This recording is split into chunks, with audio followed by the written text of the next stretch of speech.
ராம் சீதா சீரியலில் இப்போ ஒரு அட்டகாசமான எபிசோட் வந்திருக்கு. வீடியோ பிடிச்சிருந்துச்சுன்னா லைக் பண்ணிட்டு பாருங்கள். சேதுராமன் வந்து இங்கே ஹாலில் வந்து உட்காந்துருக்காங்க. அப்போன்னு பார்த்து சேதுராமன் கிளைண்ட் வந்து 2 பேர் வராங்க. வந்தோன்னே வந்து சொல்லுங்கள் சார் அப்படின்னு சேதுராமன் கேட்டோன்னா வந்து என்ன சார் நினச்சிக்கிட்டு இருக்கீங்க? மகா நம்பி இது உங்களையும் நம்பி தான் வந்து மெட்டீரியல்ஸ் எல்லாம் ரெடி பண்ணி கொடுக்குறேன்னு சொல்லியிருந்தீங்க. நான் வந்து என்னால் ஒன்றுமே பண்ண முடியாமல் போயிடுச்சு. என்ன நினச்சிக்கிட்டு இருக்கீங்க? மகா போயிட்டாங்கன்னா என்ன வேறு வேலையை உங்கள் கம்பெனியை இழுத்து மூடிட்டீங்களா என்ன? எனக்கு ப்ராடக்ட்லாம் வந்தாகணும் அப்படின்னு சொன்னோன்னே சரிங்க சார், எனக்கு ஒரு ஒரு 1 மந்த் டைம் கொடுங்க, அதுக்குள்ளே நான் ப்ராடக்ட் எல்லாம் முடிச்சு உங்களுக்கு கொடுத்துட்றேன் அப்படின்னு சொல்லிட்டு அவங்க போயிடுறாங்க. அப்போ தான் புரியுது வந்து சீதாலேருந்து எல்லாருக்கும் கம்பெனியில் பாரு சுச்சுவேஷன் மகா இல்லைன்னொன்னே என்னை வந்து எவ்வளோ கஷ்டப்பட்டு நான் உழைச்ச கம்பெனி இவெல்லாம் வந்து கை கட்டி என்னை பார்த்தாலே பயப்படுறவன் இப்போ என்னடானா இஷ்டத்துக்கு வந்து என்னை கேள்வி கேட்குற நிலமையில இருக்குது.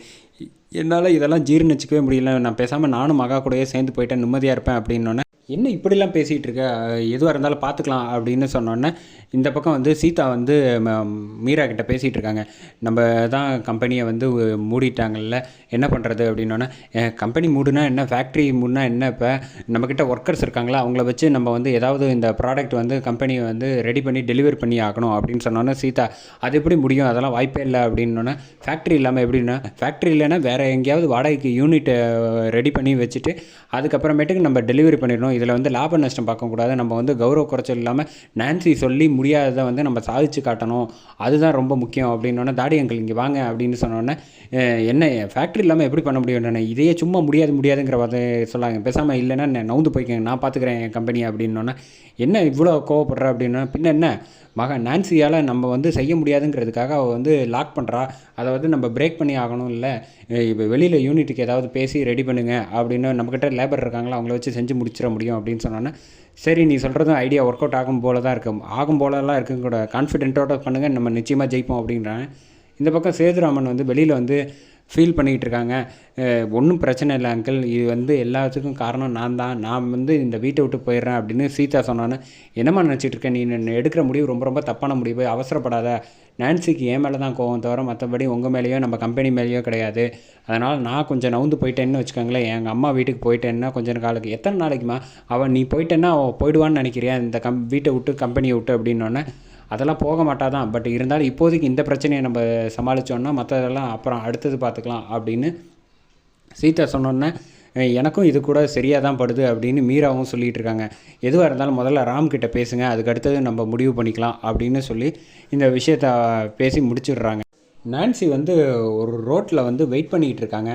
அப்போன்னு பார்த்து யாருக்காக வெயிட் பண்ணிகிட்டு இருக்காங்கன்னு பார்த்தா அப்போ தான் தெரியுது நம்ம விஷால் வந்து மீராவை கல்யாணம் பண்ணிக்கணும் சீதா வந்து உள்ளே அனுப்பி விட்டுருந்தாங்களே ஜெயிலுக்கு, அவர் வந்து என்ட்ரி ஆகிறாப்புல வில்லனை. அந்த சமயத்தில் பார்த்துட்டு 2 பேரும் பார்த்து சிரிக்கிறாங்க. விஷால் வந்து என்ன மகா எப்படி இருக்கீங்க அப்படின்னோடனே பேசாமல் இரு, கால் மீ நான்சி, எனக்கு அந்த பேரே எனக்கு பிடிக்காது அப்படின்னு சொன்னோன்னே சரி ஆமாம் எல்லா விஷயமும் நம்ம 2 பேரும் பிளான் பண்ணி தானே பண்ணோம், ஆனால் அது எப்படி தான் உங்கள் ஃபேமிலி மொத்த பேரும் நம்பினாங்கங்கிறது எனக்கு இப்போயுமே புரியாத புதிராக இருக்குது அப்படின்னு சொன்னோன்னே சரி சீதாவுக்கு வந்து லைட்டாக வந்து சந்தேகம் வந்துருச்சு அப்படின்னு சொன்னோம். சீதா புத்திசாலி தான் அப்படின்னு சொன்னோன்னே என்ன மீரா ஹஸ்பண்டையும் சேர்த்து அனுப்பி விட்டுறணுமா, நீ என்ன இன்னும் மீராவை வந்து ஞாபகம் வச்சுக்கிட்டு இருக்கியா என்னென்ன, சாச்சா எனக்கு வந்து சீதா தான் எதிரி அப்படின்னு சொன்னோன்னே நம்ம 2 பேருக்கும் பொதுவான எதிரி சீதா தான், சீதாவுக்கு வந்து லைட்டாக என் மேலே சந்தேகம் வந்துருச்சு. ஆமாம் நீங்கள் வந்து மகாவாவே கெத்தாக இருந்து இந்த வீட்டில் இருந்தீங்க, எனக்கு என்னமோ இந்த கெட்டப் நான்சி வந்து சுத்தமாக பிடிக்கவே இல்லை, எதுக்காக இவ்வளோ போராடி வந்து சீதாவை ஏமாத்துறதுக்காக இந்த மாதிரிலாம் நம்ம வந்து செஞ்சுக்கிட்டு இருக்கீங்க, எனக்கு அதான் புரியல, வேறு ஏதாவது ஒரு முக்கியமான காரணம் இருக்குது, அது என்னென்னு நான் தெரிஞ்சுக்கலாமா அப்படிங்கிறப்ப நமக்கு ஃப்ளாஷ்பேக் யோசிக்கிறாங்க. சீதா வந்து மகா கிட்ட பேசிக்கிட்டு இருக்கப்போ வந்து சொன்னாங்கல்ல, ஆமாம் எனக்கு இந்த கம்பெனியில் இந்த ஊழல் 30 கோடி ரூபா வந்து சுபாஷ் பண்ணது மட்டும்தான் இருக்கா, இல்லை எனக்கு இப்போ மேற்கொண்டும் சந்தேகம் வந்துருச்சு, உங்கள் அக்கா எப்படி மேலே போனாங்கங்கிறத வந்து அடுத்த விஷயம் நான் அதை தான் கையில் எடுக்க போகிறேன் அப்படின்னு சீதா சொன்னதை வந்து யோசிக்கிறாங்க. ஆக மொத்தத்தில் மகா வந்து அவங்க அக்காவை வந்து மேலே அனுப்புனது விஷயம் தெரிஞ்சு போயிடுங்கிறதுக்காக மட்டும்தான் இவங்க வந்து இந்த மாதிரி பிளான் பண்ணி வச்சுருக்காங்கங்கிறத நமக்கு கன்வே பண்ணுறாங்க.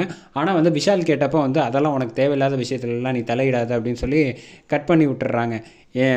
இப்போ வந்து மேற்கொண்டு வந்து சீதா வந்து என் மேலே சந்தேகப்பட வச்சுருக்காங்க ராம் கிட்ட சொல்லி, ஒரு வேளை கைரேகை மட்டும் எடுத்தாங்கன்னா கூட வந்து என் கைரேகை எல்லாத்தையும் நான் அழைச்சிட்டேன், அதனால் எந்த பிரச்சனையும் வராது. ஆனால் ராம் கிட்ட பேசினப்போ எனக்கு தூக்கி வாரி போட்டது என்னென்னா டிஎன்ஏ டெஸ்ட் எடுக்கணும் அப்படின்னு சொல்லிட்டான். அப்படி ஒரு வேளை எடுத்துட்டாங்கன்னா நான் நிச்சயமாக மாட்டிப்பேன், அதுலேருந்து தப்பிக்க முடியாது.